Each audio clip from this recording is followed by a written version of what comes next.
तो समझ में आया था तुम्हें? कल इक्वालिटी के बारे में पढ़े थे हम, राइट? इक्वालिटी क्या है, what is inequality, right? And different types of inequalities अभी पढ़ेंगे हम.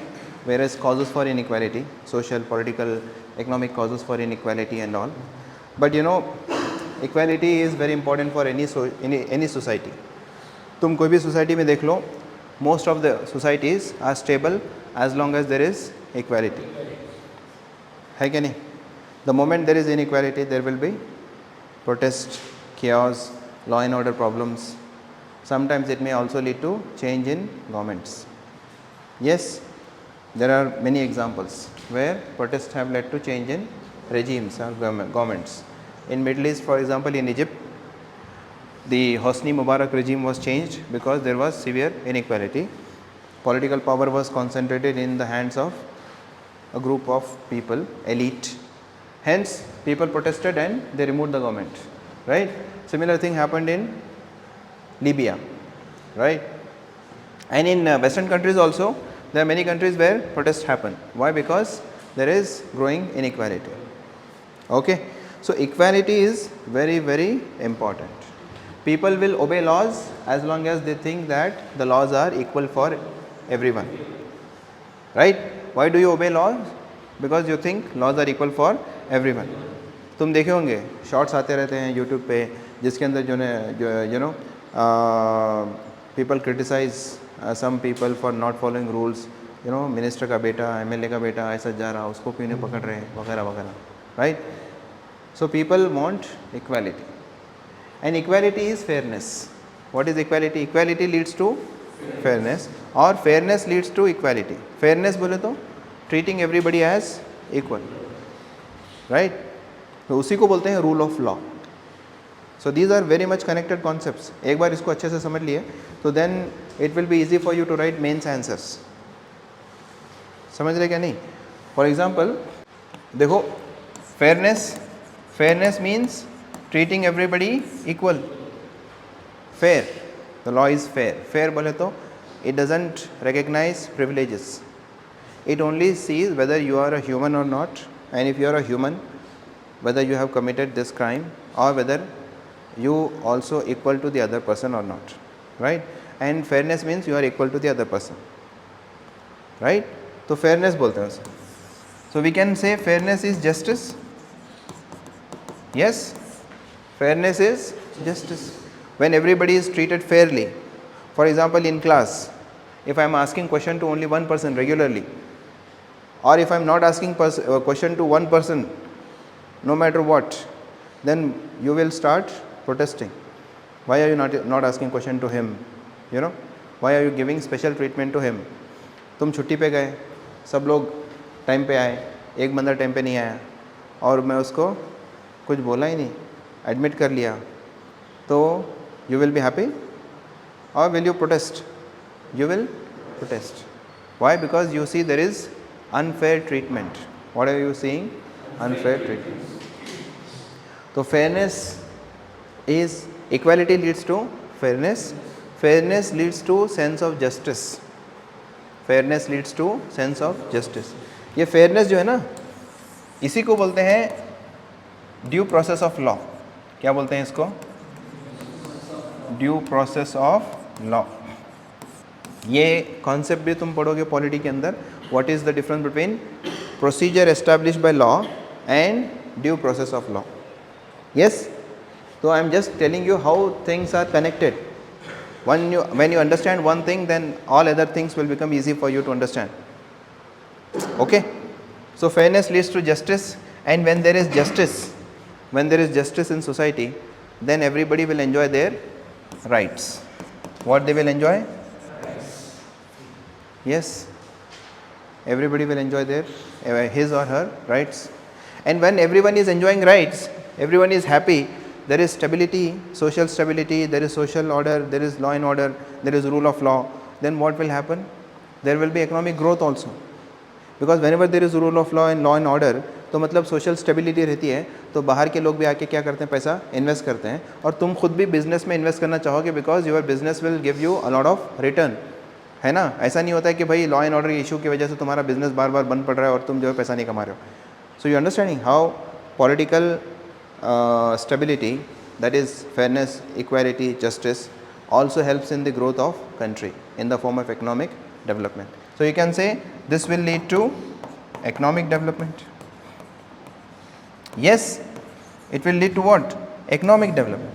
And when there is economic development, then the fruits of economic development will pass on to all the sections of society. Hence there will be more equality. क्या हो जाएगा? More equality. See, all these things are connected. One thing will lead to other. Okay? और ये सारी चीज़ें हम इसलिए भी पढ़ रहे हैं क्योंकि ये सारी चीज़ें तुम्हारे एग्ज़ाम्स में आते हैं regularly. These are the questions which will come in exam, right? अब जैसे recently मेन एग्ज़ाम हुआ ना यूपीएससी का, तो मेंस के अंदर there are many questions which have come from these topics. For example, this is paper 1. Paper 1 में नहीं है, पेपर 2. यूजुअली पेपर 2 में ही आते हैं. So see there is question number 6 in paper 2, GS paper 2. उसके अंदर क्वेश्चन है women's social capital. What? Women's social capital complements. Okay, complements is COMPLE, complements in advancing empowerment and gender equity. अगर women का social capital बढ़ गया, social capital मतलब their skill level, their education level, right, their overall growth. Okay, तो अगर उनका social capital बढ़ गया तो what will happen? It will help in the empowerment and gender equity. Obviously नहीं, उनका एजुकेशन लेवल बढ़ गया, स्किल लेवल बढ़ गया तो inequality will reduce. When inequality will reduce it will lead to empowerment. Empowerment मतलब social empowerment. There will be less harassment, less violence, less domestic violence, and it will also lead to economic empowerment. Their participation in labour force will increase, their contribution to the economic development will increase, right. So if you increase the social capital of women, if you increase the social capital of women, then it will lead to empowerment and gender equity. इससे क्या होगा? gender equity मतलब more rights will also flow to women which are now curtailed because of patriarchy and other such unequal reasons, right? So this question is directly related to inequality and injustice. So if you understand these concepts properly, then you can use all these keywords in your answer and write a better answer. Okay, so next, center state relations, constitutional morality. This is GS2, globalization, civil society, India, Africa. Yes, there is question number 16 which is directly on inequality. Question number 16 क्या बोल रहा है? Inequality in the ownership pattern of resources. एक country में बहुत सारे resources रहते हैं, है ना. सो प्राइमरी रिसोर्सेस जैसे तुम्हारे तुम्हारे मिनरल्स हैं, ओर्स हैं, राइट.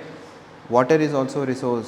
उसके बाद forest is also resource, ecological resources. उसके बाद एग्रीकल्चरल प्रोडक्शन जो भी हो रहा है तुम्हारा, you know. So these plants and everything, all these are what? Resources. तो resources क्या रहना? इन जो भी कंट्री में रिसोर्सेज रहते हैं उनका इक्विटेबल डिस्ट्रीब्यूशन होना, सब लोगों को उससे फ़ायदा होना. तो basically what is this saying? Land is also a resource. Land क्या है? रिसोर्स है. So basically it is saying inequality in the ownership pattern of resources. मतलब अगर ये रिसोर्सेज कम लोगों के पास ही हैं, बहुत सारे लोगों के पास नहीं है, is one of the major causes of poverty. For example, land. Majority of the land is owned by few people. For example, in India, 80 to 85% of farmers are small and marginal. मतलब they have less than 2 hectares of land holding. 1 hectare is 2.5 acres. तो maximum is 5 acre. 5 acre तो बहुत कम लोगों के पास होता है. तुम अब गाँव में देखोगे 1 एकड़, 1.5 एकड़, 2 एकड़, राइट. बट कुछ लोग हैं जिनके पास बहुत ज़्यादा ज़मीन है. तो जिनके पास ज़्यादा रिसोर्सेज रहते हैं उनके पास वेल्थ ज़्यादा रहता है और जिनके पास रिसोर्सेज नहीं रहते हैं उनके पास क्या रहती है, पॉवर्टी रहती है. तो basically the question is inequality in the ownership pattern of resources is one of the major causes of poverty. Discuss this in the context of paradox of poverty. क्या बोल रहा है, discuss this in the context of paradox of poverty. Paradox of poverty मतलब paradox किसको बोलते हैं, paradox किसको बोलते हैं. For example I will give you simple example. तुम्हारे घर में बहुत सारा खाना मौजूद है फिर भी तुम माल न्यूट्रिशन के शिकार हो. ये क्या है, पैराडॉक्स. किसको क्या बोलते हैं, तुम्हारे पास सारे रिसोर्सेस हैं to become an IAS officer फिर भी तुम फेल हो रहे हो. ये क्या है, paradox. What is this, paradox. समझ रहे हो. तो पैराडॉक्स ऑफ पॉवर्टी क्या है, पैराडॉक्स ऑफ पॉवर्टी मतलब इंडिया में for example India is let's say India is now fourth largest economy, right. India is fourth largest economy but India के अंदर there is so much malnutrition. Stunting है, almost 30 to 35% of children are suffering from stunting. Stunting मतलब low height for as. Stunting मतलब क्या, low height for age. There are 35% of children in India, almost 30%, according to National Family Health Survey 5, who are suffering from stunting. There are also children who are suffering from anemia. There are also children who are suffering from wasting. Wasting मतलब low weight for height. Low weight for height शायद, या फिर low weight for age, दोनों में से कोई definition है. तो उसको बोलते हैं wasting, मतलब weight कम होना, emaciated condition. ठीक है. और in India there are so many people who do not have proper housing also, right. But there are people who are extremely rich also in India. देख रहे हो, on the one side we have resources बहुत है India में. क्या है, resources बहुत हैं.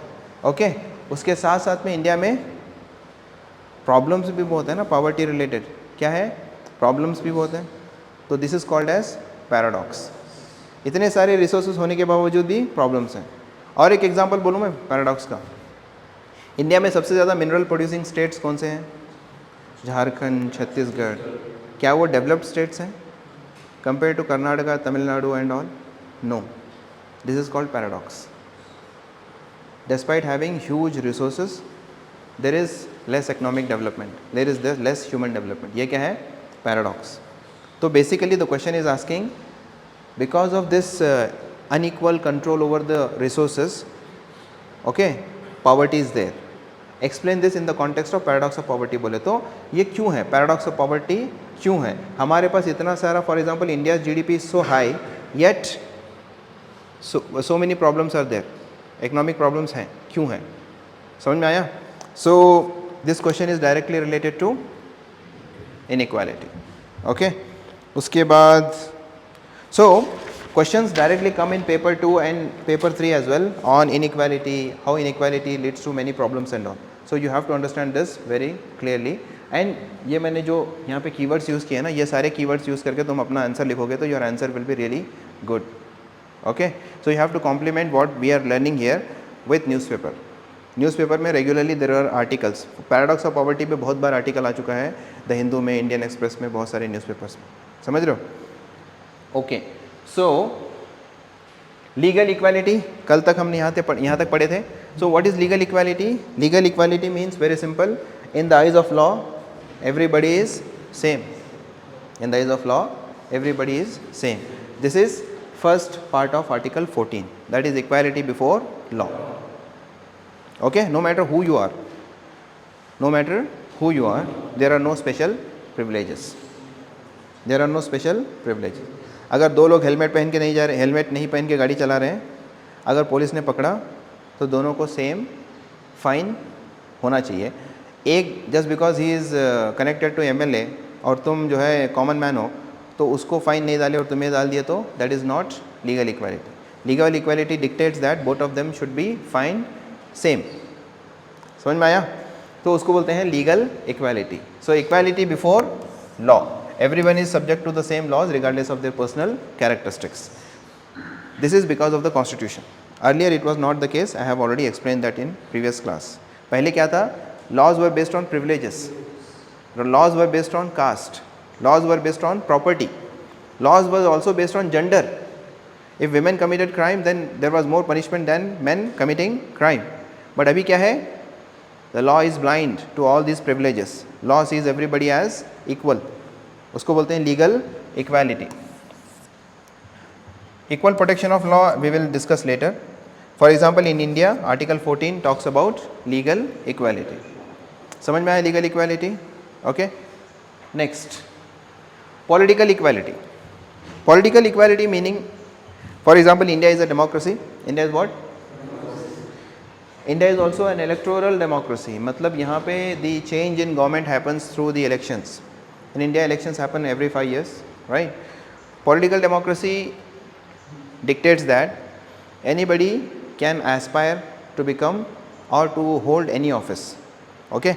कोई भी बंदा है, अगर उसके पास कैपेसिटी है तो he or she should be able to become chief minister, prime minister, president, minister, whatever. उसको बोलते हैं political equality. Everybody should have equal right to contest election. Then any group of people should have right to form political party and contest election. तो ये सारी चीज़ें क्या हैं? Political equality. Can you say in China there is political equality? No, because except Communist Party of China, no other party can. There are no elections. Contest election तो दूर की बात है.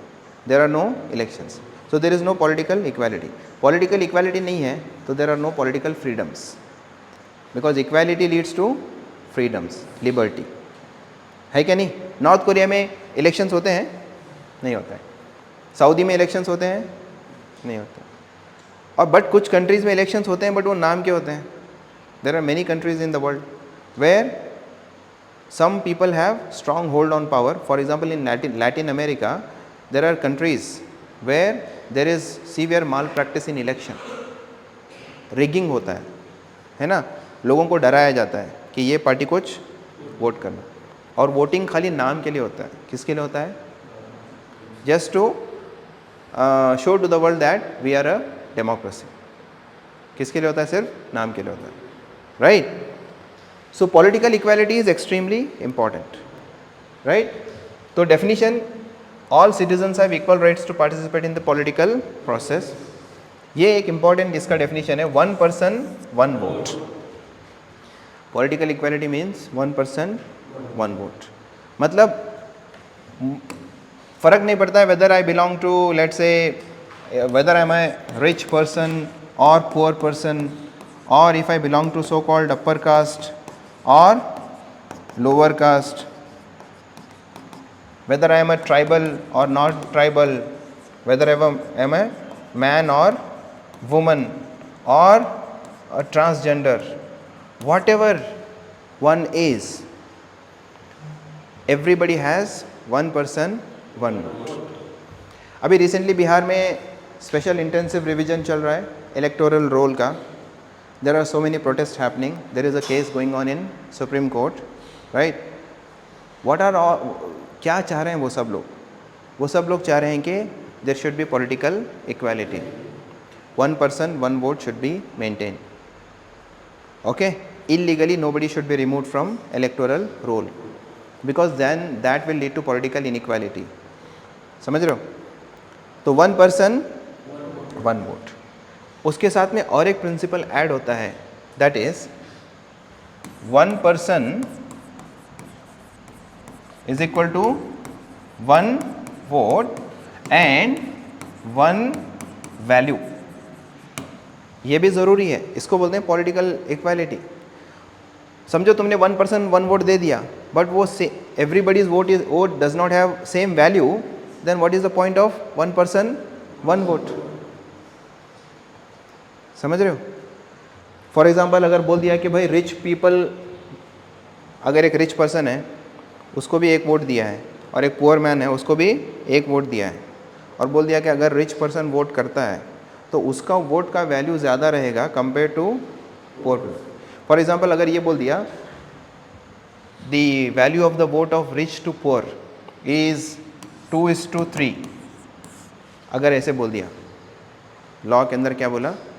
The value of the vote of rich person's vote to 4 persons vote is 2:3. मतलब अगर दो rich persons, दो rich individuals vote कर रहे हैं तो उनके वोट को नेगेट करने के लिए कितने पुअर पर्सन्स वोट करना चाहिए? 3. मतलब दो रिच पर्सन्स के वोट का जो वैल्यू है वो is equal to 3 poor persons votes value. क्या ये जस्टिस है? दिस इज़ कॉल्ड, ये 1 पर्सन 1 वोट 1 वैल्यू नहीं है. यहाँ पे rich persons have more value. This was the case earlier. पहले क्या था? Even during colonial times voting right was given only to people who had some amount of property. Voting right was based on property. कि तुम्हारे पास अगर इतनी property है तभी तुम्हारे पास क्या है? वोटिंग राइट है. If you are poor you do not have voting right. इसका मतलब क्या? If you are poor then you are not even a citizen, और ये तुम ह्यूमन बीइंग ही नहीं हो, तो डिग्निटी ही नहीं मिल रही है. So dignity is based on what? किस पे दिया जा रहा था? Human dignity was based on property, land, tangible और इंटैंजिबल प्रॉपर्टी. बट कॉन्स्टिट्यूशन के अंदर वो नहीं है. यहाँ पे doesn't matter whether you are rich और poor, whether you belong to UP और कर्नाटका और गुजरात और West Bengal, your vote will have 1 value. और जब भी इसमें प्रॉब्लम आता है तो there will be protest, there will be petitions, like what is happening in Bihar, right. So इसको बोलते हैं political equality. And political equality is at the core of democracy. Without political equality, there cannot be democracy. Understood what is political equality? Right? That is 1 person, 1 vote, 1 value. Right to contest, मैंने बता दिया अभी. Everybody has right to contest election. There should not be any bar. Obviously there are, देखो ऐसा नहीं कि भाई absolute नहीं होता है. एक 5 साल का बच्चा बोल दिया I have right to contest, हो I want to contest presidential election बोले तो देर आर सम रेस्ट्रिक्शंस. जैसे राइट्स पे मैंने बताया था, लिबर्टी की हमने बात की थी, तो उसके अंदर देर आर रेस्ट्रिक्शंस, राइट. तो यहाँ पे भी there are some requirements, but those requirements should be same for all. उसके बोलते हैं legal equality. For example president बनने के लिए क्या रिक्वायरमेंट है? 1 should be a citizen of India, है ना. First thing is that. Second, age कितनी होनी चाहिए? 35 ईयर्स होनी चाहिए. कोई अगर 30 ईयर्स का है तो उसको अलाउड नहीं है क्या? अगर मैन प्रेसिडेंट के लिए वोट के लिए खड़ा हो रहा है प्रेसिडेंट बनने के लिए, तो उसको एज है 25 ईयर्स. अगर वुमन बन रही है तो 35 ईयर्स. ऐसा है क्या? नो. हाँ, क्राइटेरिया हैं but they are equal for everyone, right. So right to contest. Freedom of expression. Freedom of expression के अंदर बहुत सारे अदर राइट्स आते हैं, हम पढ़ेंगे जब आर्टिकल 19 पढ़ेंगे. तो उसके अंदर एक फ्रीडम ऑफ एक्सप्रेशन के अंदर एक राइट आता है कि right to form political parties. India में anybody can form political parties. Obviously representation of people act के अंदर सर्टेन क्राइटेरिया हैं, उसको फॉलो करना चाहिए, है ना. तो अगर तुम वो फॉलो कर रहे हो तो तुम एक पॉलिटिकल पार्टी बना के इलेक्शन कमीशन ऑफ इंडिया के अंदर रजिस्टर करा सकते हो, राइट. तो your party will be registered. समझ में आया? तो freedom of expression, equal participation. अभी जैसे मैंने बता दिया, equal participation. Okay, so this is called political equality. Understood what is political equality? Next, social equality. इसके बारे में तो हम बहुत बार बात कर चुके हैं. Social equality means in society everybody has to be given equal status. When you read preamble, then there is वहाँ पे equality of status, opportunity and क्या दिया है? हाँ, वहाँ पे एक word mentioned है, that is equality of status.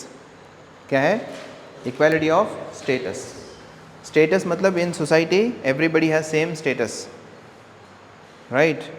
But reality में ऐसा नहीं होता है. Usually rich have more status than poor, वो सारी चीज़ें. But in the eyes of law everybody is equal. In the eyes of law everybody is equal. तो social equality, ensuring all individuals have equal social status and respect in society regardless of their background. This is the ideal कि हम लोग ऐसी society बनानी चाहिए जिसके अंदर कोई रिच है या पुअर है, कोई कुछ भी है, स्टेटस क्या होना चाहिए? सेम होना चाहिए, right. That is what constitution strives to achieve. That is what constitution strives to achieve. Elimination of hierarchies. पहले क्या था? हायरार्कीज था. हायरार्की मतलब देर आर ब्राह्मण, क्षत्रियाज, वैश्याज, शूद्राज, देन उसके बाद अनटचेबल्स वगैरह. But constitution has removed all that, right? In every society that was there. In Middle East there was rich people, उसके बाद slaves, right? So that was there in every society, but now there is no hierarchy. Hierarchy है नहीं है. So there should not be, there is elimination of hierarchy. Equal access. When you eliminate hierarchy, then everybody has equal access to public property. कोई garden है तो garden में सबको entry मिलती है कि नहीं मिलती है? क्या तुम्हारी प्रॉपर्टी पूछते हैं? कितना है तुम्हारी लैंड, बोलो. हाँ, पूछते क्या? सबको एक्सेस है. That is social equality. Metro में जाना है तो सब लोग जा सकते हैं. पूछते हैं क्या पहले? एंट्री टिकट लेते वक्त नहीं पूछते. ट्रेन रिजर्वेशन के लिए everybody is allowed, same reservation system है ना. उसके बाद कहीं पे भी रोड पे तुम कार लेके जा रहे हो तो everybody can use it as long as you are following the rules, and the rules are same for everyone. तो वो क्या है?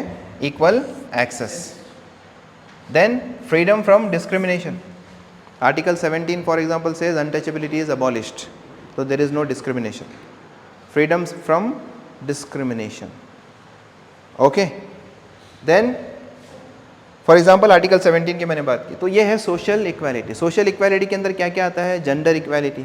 Gender equality means man and woman should be treated as same. Their social status should be same. Similarly various caste, people who belong to different caste should be treated as same. People belonging to various economic background should be treated as same. उसको क्या बोलते हैं? Social equality. क्या तुम्हें लगता है India में social equality है? इक्वालिटी क्या है ना, एक आइडियल है. क्या है? आइडियल. कोई भी सोसाइटी, इंडियन सोसाइटी ही नहीं, every society will have inequalities. Every society के अंदर क्या रहता है? इनइक्वालिटीज़. हमारा काम होता है वो इनइक्वालिटीज़ के ख़िलाफ़ आवाज़ उठाना और उसको कम करते रहना. That is the job of civil society. Every society has inequalities. Okay. For example if you take American society, there is inequality between different races. Gender inequality वहाँ पे भी है. समझ में आया? जैसे इंडिया में कास्ट बेस्ड इनइक्वालिटी है, वहाँ पे रेस बेस्ड इनइक्वालिटी है. कौन सी? Race based inequality. Gender inequality India में भी है और मैनी एशियन कंट्रीज़ के अंदर है. Indonesia, Malaysia, okay, China, right. तो in many South Asian countries, Bangladesh, Pakistan, Bhutan, सब में there is inequality, right. In western countries वहाँ पे भी इनइक्वालिटी है. वेल्थ इनइक्वालिटी तो बहुत ज़्यादा है, इकोनॉमिक इनइक्वालिटी जिसके बारे में हम पढ़ेंगे, बट सोशल इनइक्वालिटी भी है. Okay. Next, economic inequality.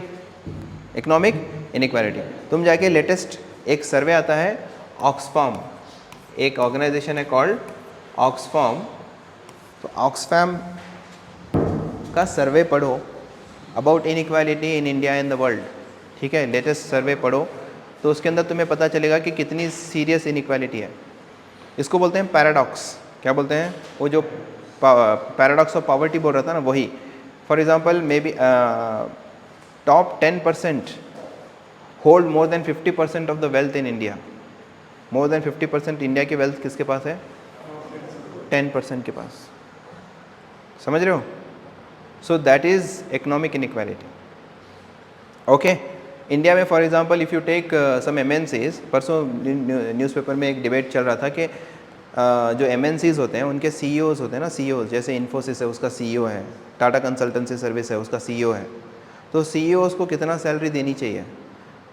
Normal employ जो होता है, अच्छा खासा जो 1 लाख 1.5 लाख कमाता है, उसके कंपैरिजन में CEOs earn more than 20 to 30 times. कितना? More than 20 to 30 times. This is called economic inequality. तो उसमें डिबेट क्या चल रहा था? Should the salaries of CEOs be limited. मतलब एक फॉर्मूला होना चाहिए जिसके अंदर इससे ज़्यादा नहीं होनी चाहिए सैलरी. ठीक है क्या नहीं? इकोनॉमिक इनइक्वालिटी इंडिया में है. Obviously there is economic inequality, right. Economic inequality कब नहीं होगी? इक्वल अपॉर्चुनिटी होनी चाहिए. Everybody should have equal opportunity to work, right. उसके बाद क्या होनी चाहिए, फेयर वेजेस होना चाहिए कि नहीं होना चाहिए, वेज क्या होना चाहिए, fair.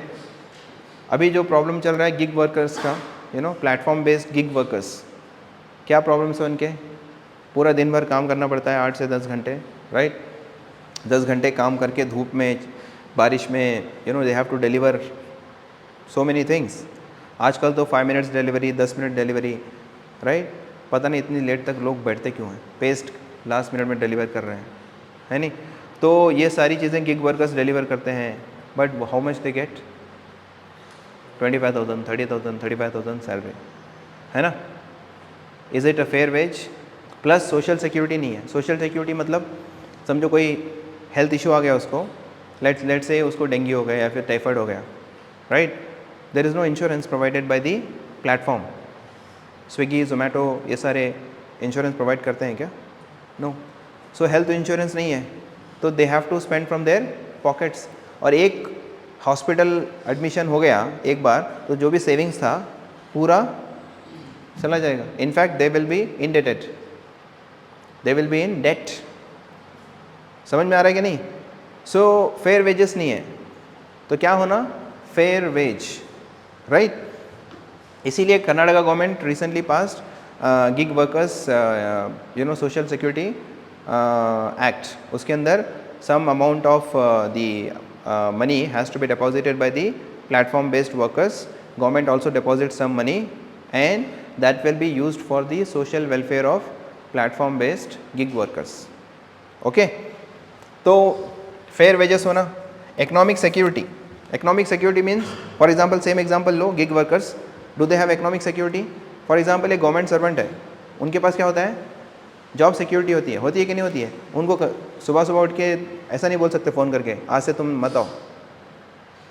For example if there is domestic help who is coming to your home, तुम उसको 1 महीने की नोटिस दे के निकालते हो क्या?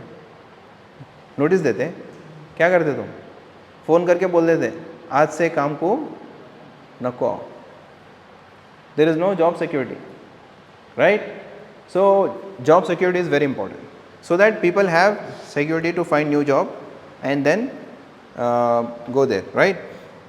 Then reduced disparities, reduction of extreme wealth disparities, मतलब ये जो wealth का disparity है, that top 1% is holding so much wealth and bottom 50% is holding so little wealth, ये क्या होना, ये चला जाना। मतलब चला तो नहीं जाएगा ऑब्वियसली, और वो जाना भी नहीं चाहिए, ओके। मैं जाना भी नहीं चाहिए मतलब वो because that hold on resources will be there, right, but government should try to reduce the disparity, okay. तो that is economic inequality, या फिर economic equality आने के लिए क्या क्या करना चाहिए, okay, नहीं तो economic inequality हो जाएगी, right. now this is very very important, procedural versus substantive equality। किसको बोलते हैं procedural versus substantive equality? ये बहुत बार सारे जो क्वेश्चंस में आते हैं ना, the word equity, gender equality, justice, ये सब इसी पे डिपेंडेंट है। प्रोसीजरल वर्सेस सब्सटैंटिव इक्वालिटी क्या है, सिंपल एग्जांपल से समझते हैं, ओके। लेट्स से वोट करने के लिए गए हैं, क्या है, तुम वोट करने के लिए गए हो, राइट। अब बताओ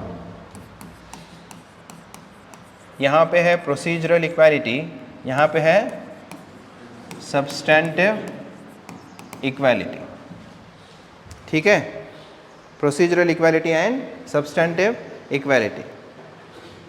मैं इसको बहुत सिंपल तरीके में समझाता हूँ, समझो इसको। मैंने वो अरिस्टोटल का तुम्हें कोड बोला था, राइट। अरिस्टोटल ने क्या बोला था, equals must be treated equally, unequals must be treated unequally, right. So procedural equality मतलब equals must be treated equally. Substantive equality मतलब unequals must be treated unequally, okay. इसको बोलते हैं सब्सटैंटिव इक्वालिटी। समझ में आया? या फिर आर्टिकल 14 जो है ना, आर्टिकल 14 उसका पहला पार्ट जो है equality before law, equality before law, ये है procedural equality. Equal protection of law जो है ना, इक्वल प्रोटेक्शन ऑफ लॉ, जिसके अंदर कुछ लोगों को स्पेशल प्रिविलेजेस दिए जाते हैं, वो क्या है? Substantive equality, substantive equality. Understood? अब let's say some examples. Okay, let's say you are going to vote in the election. Okay, so everybody has to stand in line, everyone has to stand in line. क्यों में खड़ा होना पड़ेगा ना? MLA आया या MP आया या फिर कोई रिच पर्सन आया, राइट? एवरीबडी, कोई फिल्म एक्टर आया, that film actor has to stand in queue along with, let's say, a poor vendor and then vote. ये क्या है? Procedural equality. But let's say a person who is physically challenged, do you think is it just for him also to stand in the queue? एक physically challenged person आया, या फिर एक pregnant woman आई, या फिर a woman with a child, small child, do they also should stand in queue? Can you say no, it violates equality, they have to stand in queue? Or do you think it is fair to give them some special treatment? It is fair to give them some special treatment. तो उन लोगों को अगर special treatment मिल रहा है तो that is substantive equality. अगर कोई कंट्री में सिर्फ प्रोसीजरल इक्वालिटी है, doesn't matter whether you are, law इतना ब्लाइंड है ना, लॉ इतना भी ब्लाइंड नहीं होना चाहिए कि ये स्पेशल सर्कमस्टेंसेस नहीं देख रहा है. लॉ, वो जो ब्लाइंड की पट्टी होती है ना, उसमें थोड़ा होल्स होने चाहिए ताकि ये सारे जो स्पेशल सर्कमस्टेंसेस हैं वो दिखे, है कि नहीं? अब रिसेंटली ये हुआ था, दैट पट्टी was removed because law is not blind. Law has to see these special circumstances and then law has to accordingly give privileges, not based on caste and property, but based on social situations, right? तो ये special circumstances में we have to give some special treatment. उसको क्या बोलेंगे? Substantive equality. Now you tell me, अगर सिर्फ procedural equality होता तो क्या justice है? No. Procedural equality भी होना चाहिए, साथ साथ में सब्सटेंटिव इक्वालिटी भी होना चाहिए, राइट? अब लेट्स से सिविल सर्विसेज एग्ज़ाम, IAS बनना है, सबके लिए सेम एग्ज़ाम है क्या अलग अलग लोगों के लिए अलग अलग एग्ज़ाम है? प्रीलिम्स, मेंस, इंटरव्यू सबके लिए सेम है ना? Exam is same. So same question paper, ये क्या है? Procedural equality. ये क्या है? Procedural equality. Got it? But same question paper के स्टैंडर्ड को एक बच्चा जो ट्राइबल स्कूल में पढ़ के आया है, और ये कुछ बच्चे जो टॉप नॉच प्राइवेट स्कूल्स में पढ़ के आए हैं, रिच पीपल के बच्चे, क्या दोनों लोग वो सेम लेवल पे कॉम्पीट कर सकते हैं? नहीं कर सकते हैं. कर सकते थे अगर तुम वो सेम लेवल का एजुकेशन ट्राइबल बच्चे को भी देते. अगर ट्राइबल बच्चे को भी वो सेम लेवल का एजुकेशन मिलता जो एक रिच किड को मिल रहा है, तो तुम तब जो है रिजर्वेशन नहीं रखोगे तो चलेगा. बट अब जबकि उसको एजुकेशन सेम नहीं मिल रहा है, तो तुम्हें क्या करना पड़ेगा?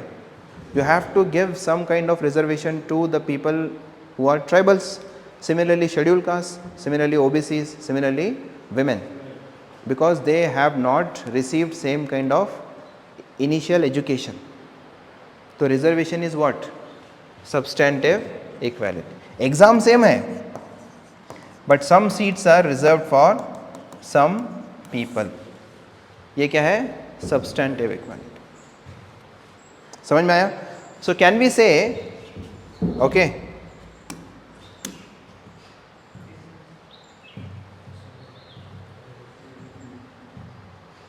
Okay,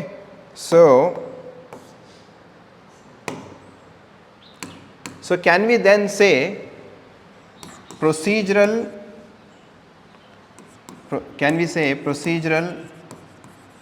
equality plus substantive equality is justice? Procedural equality plus substantive equality is justice. सिर्फ प्रोसीजरल इक्वालिटी रहा तो there is no justice, we need to also have substantive equality. सिर्फ सब्सटेंटिव इक्वालिटी रहा तो there will be protest chaos because other people who are equals they are not being treated equals, right? तो वहाँ पे हमने starting में एक sentence लिखा था, प्रोसीजरल इक्वालिटी में we wrote equals must be treated equally, मतलब all those who can stand must stand and vote. Unequals must be treated unequally, मतलब those who are physically challenged they are not equals, they should be treated unequally, मतलब they should be given preference in line, they should just come vote and go. A pregnant lady is unequal compared to other people, so she should be given preference, she should come vote and go. Unequals, तो ये समझ में आया तुम्हें? Unequals must be treated unequally. तो reservation is based on the principle unequals must be treated unequally. Substantive justice, substantive equality. So you can write like this or you can write like this. मैं ये सारे चीज़ें इसलिए बता रहा हूँ क्योंकि you should use these kind of methods to write mains exam, तब तुम्हें ज़्यादा मार्क्स आएंगे. You can also write Venn diagram बना के क्या लिख सकते हो तुम? यहाँ पे you can write procedural equality, यहाँ पे substantive equality, this is justice. So सिर्फ procedural equality काफ़ी नहीं है, सिर्फ substantive equality काफ़ी नहीं है. What we need? Both. We need both. जहाँ पे दोनों रहेगा वहाँ पे क्या रहेगा? Justice, right? So ये जो सब्सटेंटिव इक्वालिटी है ना, तुम एक वर्ड सुने होंगे बार बार, एक्विटी. एक्विटी, इसी को बोलते हैं equity. This is the difference between equality and equity. बहुत बार इंटरव्यूज़ में पूछ लेते हैं या फिर एग्जाम में पूछ लेते हैं, what is the difference between equality and equity. Equality means procedural equality. Equality means procedural equality. But when you see some special circumstances and gives special privileges, that is equity. उसको क्या बोलते हैं? Equity. समझ में आया? So equality and equity. Got it? तो ये है तुम्हारा difference between procedural and substantive equality. So procedural equality, same rules, everybody has same rules. Colour blind approach, colour blind मतलब for example in America white man और black man both have to be given same rights. Colour blind approach. Formal neutrality. Formal neutrality मतलब there is no discrimination in any sphere of life. Okay, for example Aristotle's principle, things that are alike should be treated alike. This is in different words. Okay, things that are alike should be treated alike. मतलब equals must be treated equally. Any doubt? Okay. Next, substantive equality looks beyond formal rules to focus on actual outcomes or real world conditions. Real world में conditions are different, right? For example, यहाँ पे देखो running कर रहे हैं, जिनके पास कोई issue नहीं है, they have to run at the same time, है ना. But those who are physically challenged, if you ask them to run with these people, will they be able to run and compete? No. That is why we have Olympics and we have Paralympics also, right? Olympics is equality, Paralympics is substantive equality. Paralympics क्या है? Substantive equality, right? वो तुमने वो देखा होगा, एक famous equity को explain करने के लिए एक फेमस पिक्चर यूज़ करते हैं. लेट्स से एक ऐसा कंपाउंड वॉल है, कंपाउंड वॉल के उधर क्या है, एक मैच चल रहा है. एक बंदा जिसका हाइट अच्छा खासा है, राइट, अली की तरह है, तो वो ऐसे खड़ा होकर देख रहा है. बट ताहिर क्या करेगा? ताहिर को नहीं दिख रहा है, तो ताहिर को क्या करना चाहिए? What you need to give him? Stool देना ना. स्टूल देंगे तो क्या होगा? Tahir can stand on that stool and watch the game. ये जो स्टूल दे रहे हैं ना, ये क्या है? Substantive equality. ये क्या है? ये है एक्विटी. बट ताहिर को बोल दिया नहीं, we have equality, you why do you get special privileges? Special privileges हम नहीं देते बोले तो Tahir will not be able to watch the match. पहले तो तुम लोग दोनों गलत हो, क्योंकि टिकट लेके अंदर बैठ के देखना चाहिए मैच को. तुम लोग दीवार पे चढ़ के देख रहे हो, वो गलत है. ओके, तो नेक्स्ट सब्सटेंटिव इक्वालिटी में और क्या आता है? Recognition of different needs. जैसे मैंने बताया वहाँ पे प्रेग्नेंट वेमेन, चिल्ड्रन, है क्या ना. तो फॉर एग्जांपल आंगनवाड़ी में pregnant and lactating mothers plus children को फ्री में हॉट मील मिलता है, प्लस एग्स वगैरह मिलता है ना। समझो सैफ चला गया वहाँ पे दोपहर में, मुझे भूख लगी है, खाना दो, मैं भी इंसान हूँ, मैं क्या हूँ, इंसान हूँ। Article 14 says equality before law. मिलता है क्या खाना? No, that food is only for special needs, because there is also article 14 का second part, that is protection of law. और there is article 15 special provisions for women and children, article 16 special provision for certain classes, right. So we have both procedural and substantive equality. समझ रहे हो? Yes और no? Compensatory measures, what we are doing, for example, let's say when we are giving reservation, we are compensating them for the loss they have incurred for not getting equal resources. Compensation देना कि नहीं देना? देना ना। तो that is substantive equality is a type of compensation society is giving them in order to bring them at the same level. Okay? Then focus on results. ठीक है। So this is substantive equality. Understood what is substantive equality? Okay. Next, Indian approach to equality, ये हम detail में बाद में पढ़ेंगे when we read fundamental rights. After equality के बाद we will begin rights. Liberty हो गया, equality हो गया. Another important concept is rights. तो rights क्या होते हैं, rights कहाँ से आए, okay, fundamental rights किसको बोलते हैं, क्या हम स्टेट ने हमें वो दिया है कि हमारे पास नेचुरली वो थे, राइट। तो ये सारी चीज़ें पढ़ेंगे। उसके बाद then we will go for fundamental rights. तो उसके अंदर you will understand what is article 15, 15(4), 16 वगैरह वगैरह। ओके, तो अब कुछ फैक्टर्स जिनको हम ऑलरेडी पढ़ चुके हैं, factors which cause inequality, factors which cause inequality, social factors causing inequality. ठीक है, caste system in India, right, it is one of the social factors which causes inequality. Gender discrimination, इसके बारे में मैंने डिटेल में बात की है। Gender discrimination is also one of the major causes for inequality. Gender discrimination, ठीक है।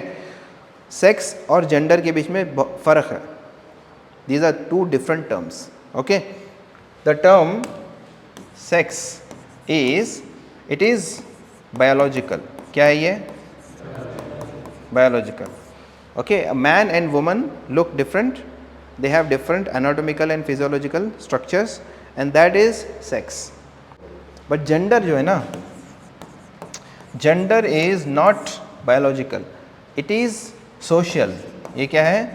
Social और cultural. There is one famous quote, जैसे मैंने बताया, that it says one is not born a woman, one becomes a woman. What does it say? It says when a male child and a female child is born, both are human children. Yes, there are anatomical and physiological differences, but that's it. But then that female child is raised as a woman by society using cultural values, right? Patriarchal values, that woman cannot do this, woman cannot do that, woman is supposed to work in kitchen, man is supposed to work in office, right? Woman should not raise their voice, man can do whatever he wants, right? And then woman have to marry early, man can marry in his 30s, right? Woman is a burden, man is a asset, woman is a liability, man is a asset. तुम्हें लगता है man is an asset? हाँ, कितने बच्चे हैं जो अपने माँ बाप को देखते हैं? सारे बच्चे, सारे मर्द बच्चे अपने माँ बाप को देखते हैं? देखते हैं क्या? आजकल ओल्ड एज होम में रख देते हैं। कहाँ रख देते हैं? Old age home. समझ रहे हो? It's an illusion. मुझे तो लगता है even in fact female children look out for their parents more than male children, right? They have more compassion. Yes, though one is not born a woman, one becomes a woman. Who makes a female child a woman? Society. Through cultural values. समझ में आ रहा है? तो sex is basically anatomical, biological, but gender क्या होता है? Gender man woman, male female is sexual characteristics, but man and woman gender, right? And that is created by society through social and cultural values. One of the major values is patriarchy. Okay? Okay. So, gender, and that leads to gender discrimination. That leads to gender discrimination. So, these are social factors causing inequality. Okay? Next, gender discrimination मैंने बता दिया तुम्हें क्या होता है बोल के. Cultural roots, traditional gender roles assign women to domestic spheres. Cultural practices like dowry commodify women. Commodify मतलब basically क्या कर रहे हो? Dowry is a practice in which woman is commodified. Yes? So dowry is a very regressive practice which leads to a lot of problems for women. मैंने बताया था ना starting में how a woman recently committed, she was killed because of dowry. You hear of such cases on a daily basis. Then economic impact. Gender discrimination सिर्फ social impact नहीं create करता है, economic impact भी create करता है, because women constitute 50% of Indian society. 50% of India society is made up of what? Women. और अगर women को तुम घर में रख रहे हो तो they are not contributing to economic development. They are not contributing to GDP, right? They are not coming out and working. So basically what are you doing? You are actually hindering the economic progress of the country by, see how social practice leads to economic problem, right? तो economic impact क्या होता है? Gender pay gap. इसीलिए क्या होता है? If you see pay gap, there is huge pay gap between men and women. Same work के लिए women are paid less compared to men. इसीलिए there is equal pay for equal work. There is DPSP. When we study DPSP, you will see equal pay for equal work. If two people, doesn't matter man, woman, कौन सा cast क्या भी है, two people if they are doing same work they should be given same pay, but ऐसा होता है man is paid more than woman. In fact man takes more breaks than woman, man works less productively than woman, but who is paid more? Man compare to woman. Then limited access to property, ownership and inheritance rights. Property देते नहीं उनको because of this. Social practice is causing economic problems, है क्या नहीं? Property rights देते हो? नहीं देते.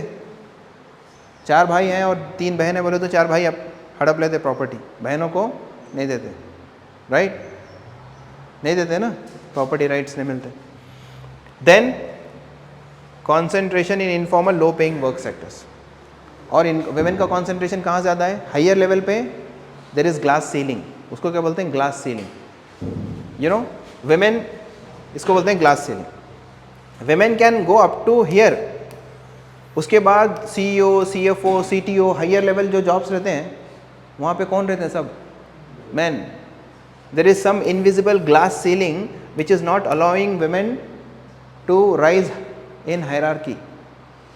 But some women are able to break this glass ceiling and reach the top positions.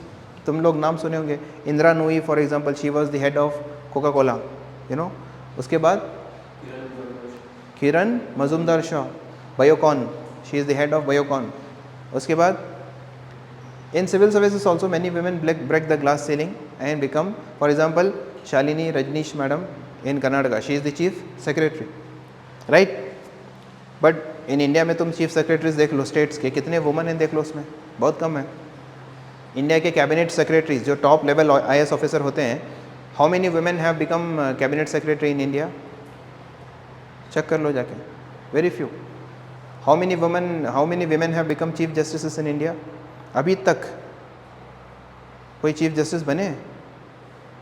देख लो जाके. I think no woman has ever become chief justice of India, right? So that is glass ceiling. क्या है वो? मतलब even if they are allowed to become part of the economic activity, there is invisible glass ceiling which prevents their rise in hierarchy, right? So but that glass ceiling has to be broken, right? तो ये है तुम्हारा gender discrimination. Now these are the two important words, prejudice and stereotype. prejudice and stereotype. So I think we will stop here, and we will continue about prejudice and stereotype in the next class, so that you understand it better. Okay, ठीक है. Any doubt? Any doubt in what we have studied?